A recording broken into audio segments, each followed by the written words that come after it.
नमस्कार, आदाब, hello everyone. Happy independence day to all of you. स्वतंत्रता दिवस की आप सबको बहुत बहुत बहुत बधाई। इंडिपेंडेंस डे की अगर आप पोइट्री ढूंढें तो इतना बड़ा खजाना मिलेगा और हर पोइट्री एक अनमोल रत्न की तरह है।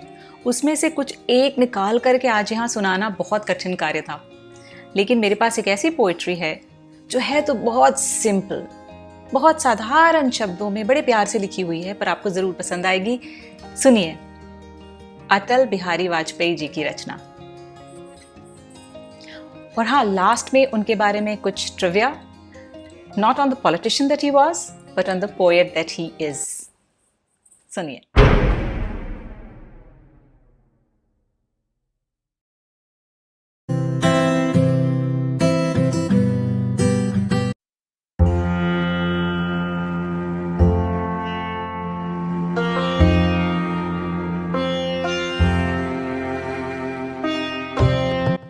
15 अगस्त का दिन कहता आजादी अभी अधूरी है, सपने सच होने बाकी है, राखी की शपथ ना पूरी है।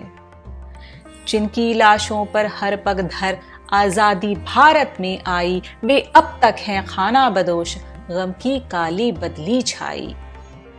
कलकत्ते के फुटपाथों पर जो आंधी पानी सहते हैं, उनसे पूछो 15 अगस्त के बारे में क्या कहते हैं। हिंदू के नाते उनका दुख सुनते यदि तुम्हें लाज आती, तो सीमा के उस पार चलो, सभ्यता जहां कुछ ली जाती। इंसान जहां बेचा जाता ईमान खरीदा जाता है, इस्लाम सिसकियां भरता है, डॉलर मन में मुस्काता है।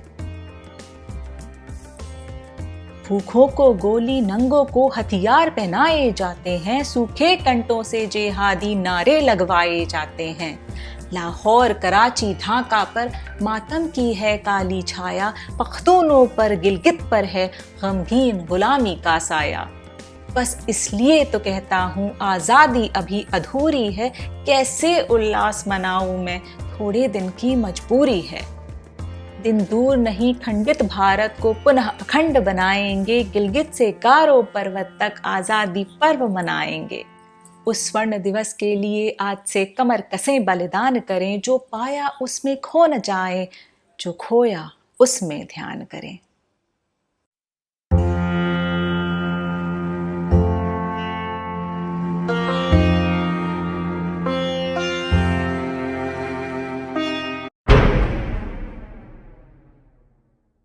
And now interesting facts about Atal Bihari ji.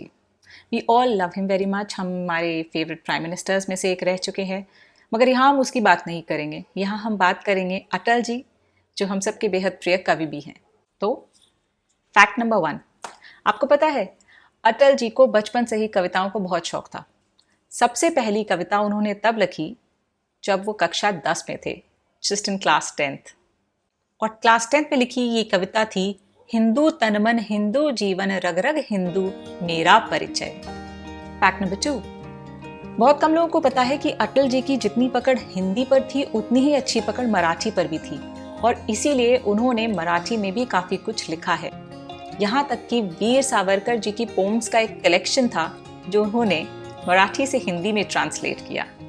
एक और बड़ी इंटरेस्टिंग सी चीज़ है उनके फूड टेस्ट के बारे में। ऐसा कई जगह लिखा है कि यूँ तो वो एक हिंदू ब्राह्मण थे, लेकिन उन्हें नॉनवेज बहुत पसंद था, और इसलिए उनके फेवरेट फूड में से एक था प्रॉन, और वो भी सोचो तो कहाँ का, करीम्स, ओल्ड दिल्ली। अच्छा, ऐसा कितनी बार होता है कि आपको अपने ही पिताजी के साथ पढ़ने का मौका मिले और आप अपने पिता को अपना क्लासमेट बोल पाए? नहीं ना? Feel so envious of him for this. He is one of the rarest person who actually called his father his classmate, क्योंकि उन्होंने लॉ स्कूल DAV कॉलेज में कानपुर में जो था, वहाँ पर एक साथ लॉ की शिक्षा प्राप्त की। वो दोनों क्लासमेट्स ही नहीं थे, बल्कि साथ में उन्होंने हॉस्टल का रूम भी शेयर किया। Interesting. Fact number 3। Fact number 4, उन्होंने हिंदी के अपलिफ्टमेंट के लिए एक ऐसी पहल ली जो पहले किसी ने नहीं ली थी। यूनाइटेड नेशंस में वो पहले स्पीकर थे जिन्होंने हिंदी में अपनी पूरी स्पीच रखी। He actually walked the talk. Fact number 5, which is about him as a person, and it is super cute. एक बार उनसे पूछा गया कि क्या बात है भाई, आपने शादी नहीं की? And you know उन्होंने क्या बोला? I was so busy that I forgot. तो ये था एक छोटा सा सेशन इंडिपेंडेंस डे का. आप सभी को बहुत बहुत मुबारक हो. अगर आपको हमारा चैनल अच्छा लगता है, ये जो पोइट्रीज हम क्यूरेट करके ले आ रहे हैं आपके लिए, अगर वो आपको पसंद आ रही है, please let us know by subscribing to the channel here. Also press the bell icon so that जब भी नया एपिसोड अपलोड हो वो सबसे पहले आपको पता चले. और अगर अच्छा लगे तो प्लीज लाइक भी करिए. Share the word around because you know there are very few in the poetry community and we need each other to grow and to help poetry grow and reach far and wide. दूर दूर तक. Tata.